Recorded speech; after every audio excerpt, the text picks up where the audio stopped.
জানো তো, যার জন্য তুমি বেশি করবে, যাকে মন থেকে ভালোবাসবে, যাকে নিয়ে সবসময় ভাববে, সে বা তারাই না একদিন তোমায় খুব কষ্ট দেবে। সত্যি বলছি, এর শিকার আমিও। বলতে গেলে কাছের মানুষেদের থেকেই এই ব্যবহারগুলো আমি হাজারো বার পেয়েছি। মন থেকে ভালোবেসেছি, তাদের জন্য ভেবেছি, করেছি, করে বলবো না করেছি, তাহলে সেই করার না কোনো মানে থাকে না। কিন্তু কষ্ট পেলে, আঘাত পেলে না, সেই কথাটা আপসে মুখ থেকে বেরিয়ে আসে। তো এখন থেকে আমি ভেবেছি যে আর কারোর জন্য না বেশি ভাববো না, করবো না, বলবো না। করবো না বলা ভুল, কর্তব্য দায়িত্বটা তো করতেই হবে, কিন্তু বেশি ভেবে সেই কাজটা না আর করবো না, কারণ সেটা না বেশি কষ্ট দেয়। কিছু কিছু সময় কাছের মানুষগুলোর খুব পাশে থাকা দরকার বা পাশে থাকা প্রয়োজন। কিছু সময় পেয়েছি, কিছু সময় পাইনি। যেমন আজ আমার জন্মদিনের দিন, আমি কিন্তু আমার খুব কাছের প্রিয় কয়েকজনকে আমি পাশে পাইনি। তো সেই দিনটা কোনোদিনও ভুলবো না। যাদের আমার পাশে থাকার খুব দরকার ছিল বা কথা ছিল, যাদের ছাড়া আমার চলতো না, এখন তাদের ছাড়াই আমার কিছু কিছু সময় কাটাতে হয়।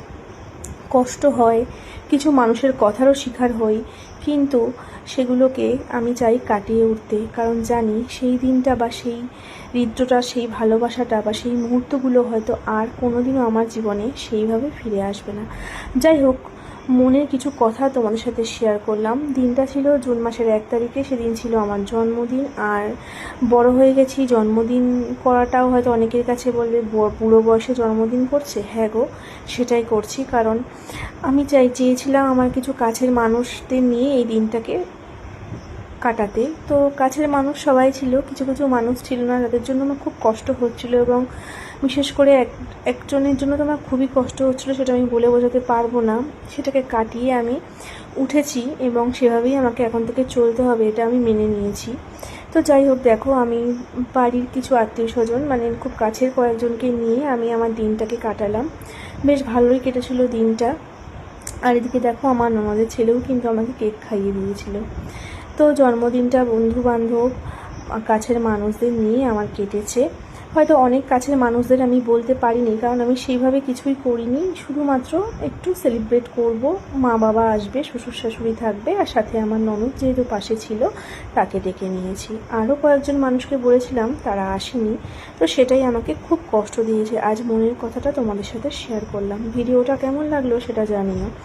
অবশ্যই আমি জানি তোমরা আমার পাশে আছো, সাথে আছো। কোনো সময় কাউকে কষ্ট দিইনি, কারোর সাথে খারাপ ব্যবহার করিনি, কিন্তু আলটিমেটলি আমি শেষ অবধি কষ্ট পাই। জানো তো, মানুষের জন্য খুব ভেবেছি এবং এখনও ভাবি, কিন্তু আলটিমেটলি দেখি সেই মানুষগুলোর থেকেই এমন তিক্ততায় আমি পরিণত হয়েছি, যেটা হয়তো সারা জীবনেও আর উঠবে না। যাই হোক, সেটা ভেবে কষ্ট পেতে পেতে আমার এখন মন শক্ত হয়ে গেছে। এখন আমি সেইভাবেই চলার চেষ্টা করি এবং সেইভাবেই চলি।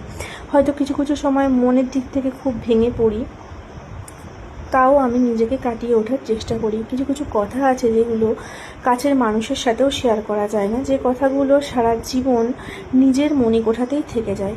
তাই সেগুলোকে ভুলে যেয়ে আমি সামনে